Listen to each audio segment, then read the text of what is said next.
This room is an absolute mess. I seem to always keep it this way. No matter how many ambitions I get to clean it, eventually the trash starts accumulating nonetheless.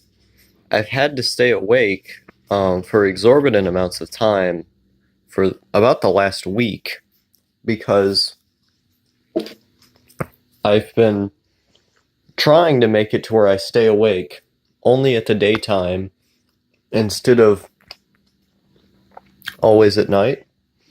So if I'm awake in the daytime, I can go out in the sun more and get more dopamine, hopefully become more motivated. But the problem always is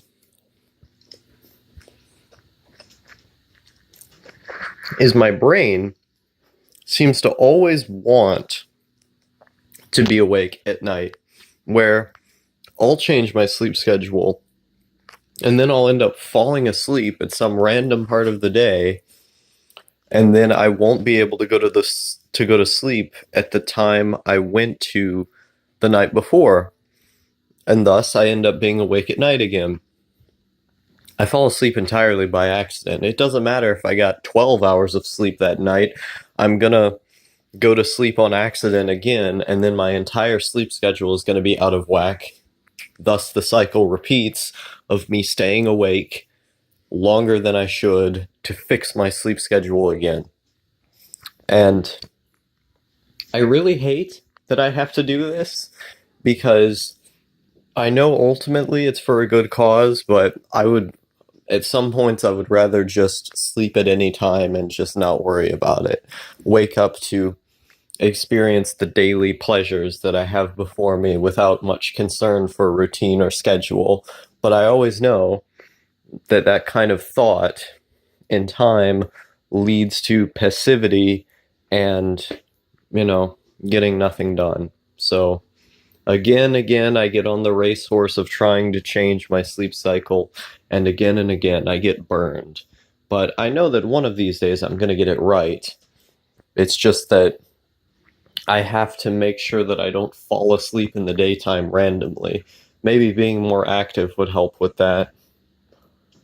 But beyond this, I've been considering what exactly is my goal in this world, because I know the broad goal, what I want to do is to be remembered for doing something very great, for the whole of humanity, because that makes me feel good. The idea of helping other people, and when I'm on my deathbed, I want to know that I can leave this world knowing that I've done something good. And I've been thinking a bit more as well about some of the shorter term, long term goals, in that time, in the time before I do the very big thing that changes stuff and fixes things.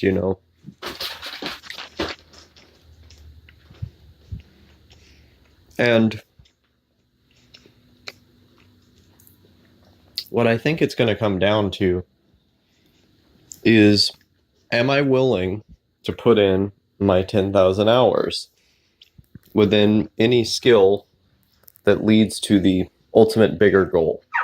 Because part of the reason why I want to learn a language beyond the fact that I like doing it is, by doing that, I would be able to have much larger networking opportunities.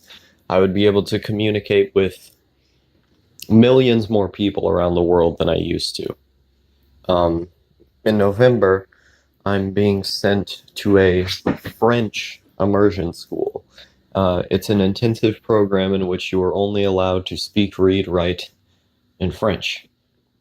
I'm going to be there for 10 weeks, so that's just 10 weeks of straight up only French in every single aspect of my life at that school. And I would imagine, just based on the statistics alone, that I would come back being fairly fluent, because from what I've read, it takes 500 hours to be fluent within a Romance language to be able to have fluent conversations in most aspects of life, that you can talk about normal things and such. You can get by in a normal day. Um, and by the time that I come back, what I want to do is spend every single day watching one French movie, watching French YouTube videos instead of English YouTube videos as I would typically watch, because English YouTube is basically desolate at this point. Maybe I can find some sparks of life in French YouTube. Listen to French podcasts about politics and stuff like that, which would really grow my vocabulary, because when I come back, I'm going to have a base vocabulary. And so I would want to listen to these political podcasts and then be able to kind of fill in the blanks through context, or look up certain words and learn those words just by hearing them so many times in these podcasts from listening to them. Talk to French folks on Discord. I have a few French friends that have said that they would be willing to invite me to their servers, so I can go into the voice chats and I can type out and then read the news every single day in French, so I'm getting reading as well. Coupled with some writing exercises I'd like to do, and this is every single day. And the reason why I know I would be successful in this after I get back is because these are all things that I already do in English. It's just that I would now be doing them in a separate language. And it's easy for me to see, after doing this for months upon months upon months, as I would in English, that I would eventually reach that 10,000 hours of exposure. They always say you take 10,000 hours to become a master at something. Well, I would eventually have 10,000 hours of speaking, listening, and reading. And so I would be a master at speaking, listening, and reading in French. Now, there's all kinds of caveats that come to that. Am I a master at the English language because I've spent more than 10,000 hours in it? No, I'm not a master at the English language. There's always caveats. You can become a master at writing from writing in English 10,000 hours. I've never written for 10,000 hours, you know? But you do become a master at comprehending English from 10,000 hours.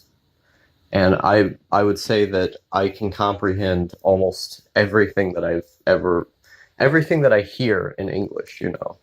Even like high level academic type things, I can usually tell what they're saying because I've just been exposed to it so much. And so if you spend that 10,000 hours always being exposed to a language, then eventually you're going to be able to tell what all of it is. And the goal after I get back would be to reach a C level, you know, reach beyond fluency, reach advanced.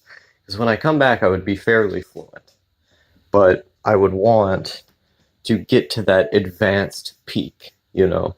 That's where the 10,000 hours would come in, because I would be spending 1,000 hours at the school, you know, which is literally double 500, which is the basic metric for fluency. So when I got back, I would have a pretty good base in the language. I would just need to self-study and to continue listening and reading every single day. And so I would come back, you know, after months and months and months of doing this self-study at home, I would be able to be pretty good at French. And the more I think about this, like, the more I have to do this mental gymnastics to make myself believe that this is possible. Because it's hard for people to really understand what language acquisition is, because we haven't done it before. We did it with our language, but we don't really remember that. And so the idea of being able to speak, listen, read in a whole new language, after spending a lot of time with it, is such a foreign concept to people that it's hard to understand, and it's hard for me to understand. And thus, my motivation um, is, taken down a notch because I look at these things and I'm like, well, I can't do that. There's no way I could be able to do that. But I've seen other people do it. So I know it's possible. And I know that the brain science behind it is possible. But being able to make that next leap and understand that not just on a scientific level it's possible, on a personal level it's possible. I can do this. I know what this feels like. Like, I don't know what language learning feels like to be able to be fluent in said language while also being able to be fluent in my own. I don't know what that feels like. I don't know what it feels like to take in that information and to have that aha moment of, all this stuff starts to come together. I don't know what that's like. And thus, it's harder for me to believe in it because I haven't experienced it. But I know it's real. And I know the 10,000 hour rule is more or less real. It's not real for everything. It's kind of a baseline. But, I know that if a lot of time is spent on this one thing, then it can be achieved. Because I know with other things, I've spent a lot of time on them and I achieved them. So how is this any different? And it's just a matter of psyching yourself into that mindset of being able to know that this is real, this is possible. It's just that it doesn't seem like it because you yourself have not experienced it yet, But it's hard. It's hard to visualize that. Now, one thing I like to do is just sit down and write out a scenario in which I do know French. And it motivates me because I can see, Paris, or I can see Quebec or these French-speaking places, and imagining what I would do, the people I would meet, the food that I would eat, visualizing myself in that situation, seeing myself in that situation always helps me. It always helps me to continue pushing to that next level and continue believing in the idea that when I go to this school, I would do well, that it would make a good impact. But it's hard to continue having hope for something that you just literally haven't experienced yet. If you haven't experienced it, it's hard to believe that it's possible, But I have to use the external knowledge of others to be able to see that. I don't really know what this video was supposed to be about. I've been very tired today. But I've got a cat right there, and he's a good boy. Now he's going to sleep.